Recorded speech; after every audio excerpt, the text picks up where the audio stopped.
ಕಾವೇರಿ ರಾಜ್ಯ ರೈತ ಸಂಘಟನೆಗಳ ಒಕ್ಕೂಟಕ್ಕೆ, ರಾಜ್ಯ ಕಬ್ಬು ಬೆಳೆಗಾರರ ಸಂಘಕ್ಕೆ, ಅನ್ನದಾತನ ಹೋರಾಟಕ್ಕೆ, ಕಬಿನಿ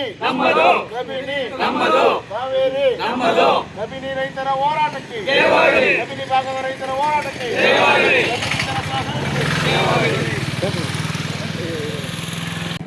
ಕಾವೇರಿ ಪ್ರಾಧಿಕಾರದ ಆದೇಶವನ್ನು ಧಿಕ್ಕರಿಸಿ ರಸ್ತೆ ತಡೆ ಚಳುವಳಿಯನ್ನು ಮಾಡಿ ಮತ್ತು ಮಾನವ ಸರಪಳಿಯನ್ನು ಮಾಡಿ ಸರ್ಕಾರವನ್ನು ಎಚ್ಚರಿಸುವಂಥ ಕೆಲಸ ಮಾಡಿದ್ದೀವಿ.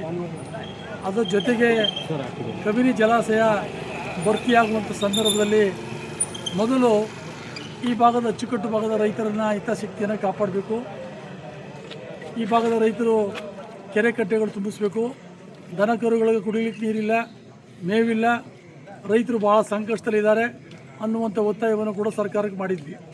ಒಂದು ಕಾವೇರಿ ನೀರಾವರಿ ನಿಗಮದ ಕಾರ್ಯಪಾಲಕ ಅಭಿಯಂತರಾದ ರಂಗಯ್ಯನವ್ರ ಜೊತೆ ಈ ವಿಚಾರವನ್ನು ಪ್ರಸ್ತಾಪ ಮಾಡಿದ್ವಿ. ಅವರು ಕೂಡ ಹಿರಿಯ ಅಧಿಕಾರಿಗಳ ಜೊತೆ ಚರ್ಚೆಯನ್ನು ಮಾಡಿದ್ರು. ನಾನು ಕೂಡ ನೀರಾವರಿ ಸಚಿವರಾದಂಥ ರಾಮಲಿಂಗ ರೆಡ್ಡಿಯವ್ರ ಜೊತೆ ದೂರವಾಣಿ ಮೂಲಕ ಚರ್ಚೆ ಮಾಡಿದೆ. ಅವರು ಮೊದಲು ಕಾಲುವೆಗಳಿಗೆ ನೀರು ಬಿಡಿಸ್ತೀವಿ, ನಂತರ ನಾಳೆ ಸಭೆ ನೋಡಿ ಮುಂದಿನ ನಿರ್ಧಾರ ತಗೋತೀವಿ ಅಂತ ಹೇಳಿದ್ದಾರೆ. ಅದರ ಪ್ರಕಾರ ಈಗ ನಮ್ಮ ಬಲದಂಡಿ ನಾಲೆಗೆ ನೀರಿನ ಮೊದಲನೇ ಹಂತದಲ್ಲಿ 500 ಕ್ಯೂಸೆಸ್ ಬಿಟ್ಟಿದ್ದಾರೆ. ಸಂಜೆ ತನಕ ಮತ್ತೆ 500 ಕ್ಯೂಸೆಸ್ ಜಾಸ್ತಿ ಮಾಡಿ ಹಂತ ಹಂತವಾಗಿ ನೀರನ್ನ ಬಿಡ್ತೀವಿ ಅಂತ ಹೇಳಿದ್ದಾರೆ. ರೈತರು ಕೂಡ ಈ ನೀರು ಎಷ್ಟು ಅಮೂಲ್ಯವಾದದ್ದು ಅಂತ ಅರ್ಥ ಮಾಡ್ಕೋಬೇಕು. 2 ತಿಂಗಳಿಂದ ಮಳೆ ಇಲ್ಲದೆ ನಾವೆಲ್ಲ ಎಷ್ಟು ಆತಂಕ ಪಟ್ಟಿದ್ವಿ, ಎಷ್ಟು ಕಷ್ಟಪಟ್ಟಿದ್ವಿ. ಇಂಥ ಸಂದರ್ಭದಲ್ಲಿ ನೀರನ್ನ ಸದ್ಬಳಕೆ ಮಾಡಿಕೊಂಡು ವ್ಯವಸಾಯ ಚಟುವಟಿಕೆಗಳನ್ನ ಮಾಡಬೇಕು. ಮತ್ತು ದನಕರುಗಳ ಕುಡಿಯೋ ನೀರು, ಮೇವು ಬೆಳೀಲಿಕ್ಕೆ ಬೇಕಾದಂಥ ಕಾರ್ಯಗಳನ್ನು ರೂಪಿಸಿಕೊಳ್ಬೇಕು ಅಂತ ತಮ್ಮೆಲ್ಲರ ವಾಹಿನಿಯ ಮೂಲಕ ರೈತರಲ್ಲಿ ಮನವಿಯನ್ನು ಮಾಡಲಿಕ್ಕೆ ಬಯಸ್ತೇನೆ.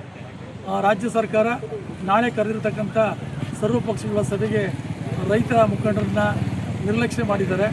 ರೈತ ಮುಖಂಡರಿಗೆ ನೈಜವಾದಂಥ ಸಮಸ್ಯೆಗಳು ಗೊತ್ತಿರತಕ್ಕಂಥ ವಿಚಾರ. ಆದರೆ ಸರ್ವಪಕ್ಷಗಳ ಸಭೆ ಅಂತೇಳಿ ನಾಟಕೀಯವಾಗಿ ರಾಜಕಾರಣದ ಸಭೆ ಮಾಡ್ತಕ್ಕಂಥದ್ದು ಸೂಕ್ತ ಅಲ್ಲ. ಅಚ್ಚುಕಟ್ಟು ಭಾಗದ ಕಾವೇರಿ ಅಚ್ಚುಕಟ್ಟು ಭಾಗದ ರೈತರ ಮುಖಂಡರು ಕೂಡ ಕರೆದಿದ್ದರೆ ಒಳ್ಳೆಯದಾಗ್ತಿತ್ತು.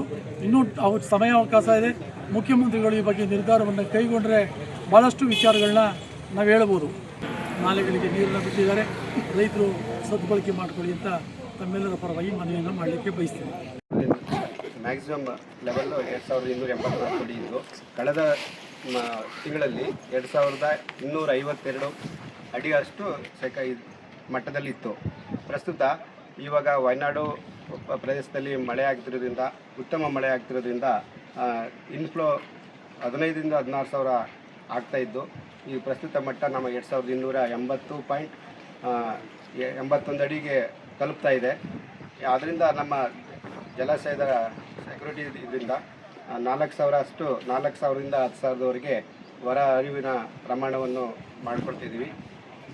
ಹಿಂದೆ ಇನ್ಫ್ಲೋ ಬರೋದನ್ನು ನೋಡಿಕೊಂಡು ಅದನ್ನು ಕಂಟ್ರೋಲ್ ಮಾಡ್ತೀವಿ.